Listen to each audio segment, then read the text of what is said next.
What's up, agents, and welcome back to another Division video. It's almost time for the Battle for Brooklyn DLC 1 year celebration. I'm going to fill you in with all the news that came out of the live stream today, so don't forget to like, share, comment and subscribe. Let's get straight into it. As you can see on the screen already, this was Leo chatting about the brand new mission that we just got in the game, the classified mission. He was just reminding us that it was available, and obviously it has the headline grabber LMG in there if you want to go and pick that up. Obviously these guns are kind of exclusive to those missions at the moment, but he did want to remind us that that's not going to be forever, so they're not locked behind a paywall or anything like that. They will come to the regular game for everyone to get at some point, even if you do not own the classified missions. So with all that said though, let's move on to the juicy stuff, which is starting tomorrow with the Battle for Brooklyn 1 year celebration. So this was the teaser trailer, which I'm going to pause as we go through it so we can get all of the details. You can see here it starts on May the 21st through till June the 4th. You can see already the 4 new outfits that we are getting as part of an event pass, but I'll pause it when it shows them in much more detail.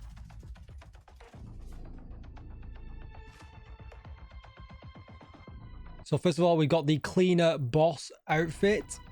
Anything cleaners for me is always very cool, and I love the fact that we've got the kind of classic iconic backpack here as well. Then we've got the Danvers outfit, the LMB boss, one of my favorites here as well. I really like this one. The Rat Queen outfit, one of the bosses from one of the missions in the Battle for Brooklyn DLC. You're also going to be able to get Twitch drops with me starting May the 21st through till May the 28th. I'm liking the look of the purple flame weapon skin, that's for sure. And then Phoenix, here he is. A brand new hunter that is coming to the game next week. This hunter is not going to be tomorrow, it's going to be next week. It's going to be added to the Battle of Brooklyn DLC, where we're going to be able to get a brand new puzzle to be able to try and find him, get him to spawn, kill him, and then obviously, as with all other hunters, we'll be able to get the mask. The one thing that I'm going to just kind of rewind this a little bit though is I do wonder, when it comes to that hunter, are we going to be able to get more than just the mask? Because if you look, obviously he's got a very detailed skull outfit, which is really cool. So I wonder if this hunter is going to be a little bit different. Is it going to drop the entire outfit, or is this going to be a premium purchase with the mask being free?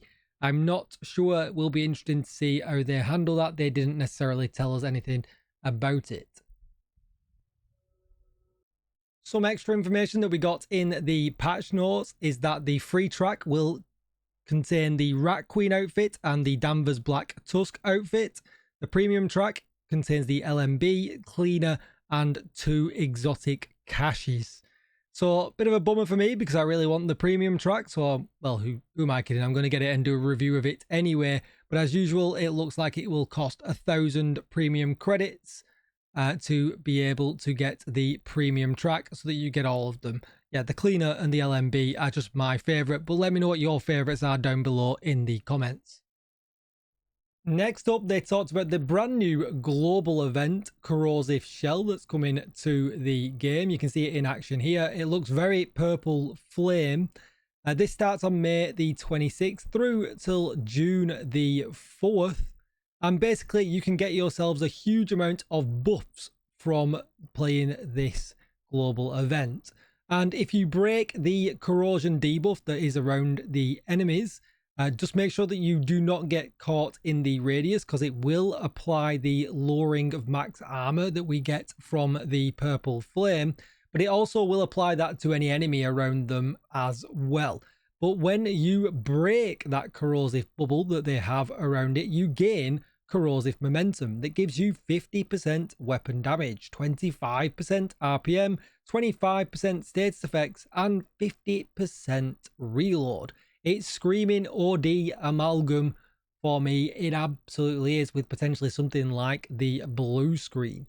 The Corrosive Momentum lasts 10 seconds, and if you don't kill them after you have burst the bubble, 15 seconds later, the bubble will reappear, allowing you to get Corrosive Momentum from them again.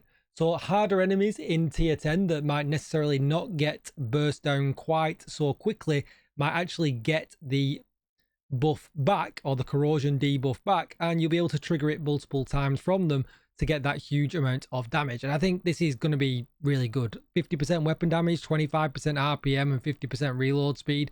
Absolutely insane for all red builds.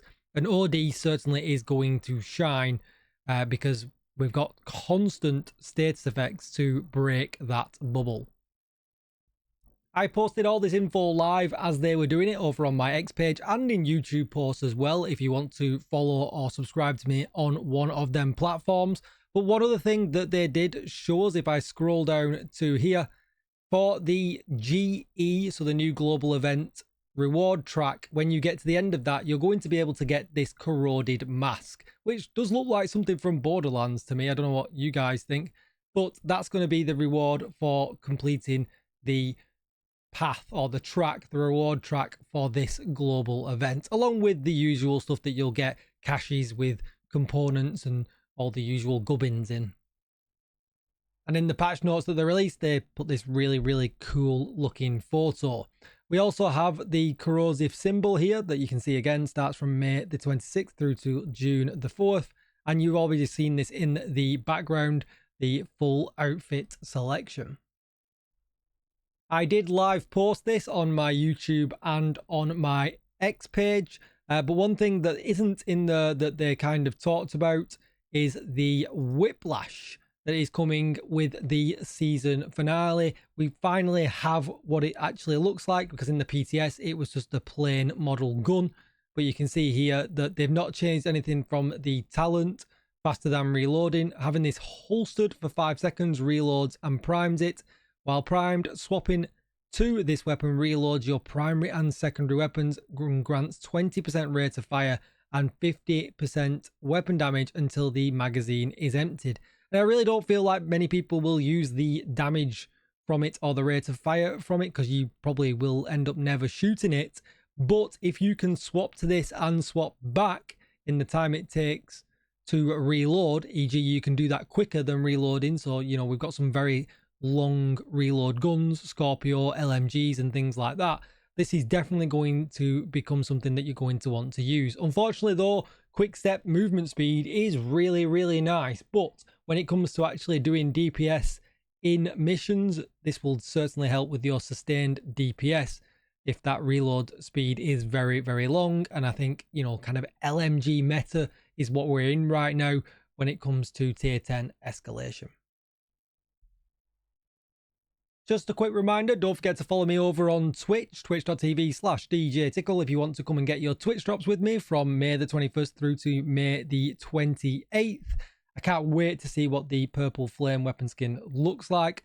But with all that said, they did a nice little video at the end that I'll play, just kind of looking at the sights of Brooklyn. So I'm going to leave you with that. Don't forget to like, share, comment, and subscribe. And as always, agents, I will see you in the next one. Bye-bye.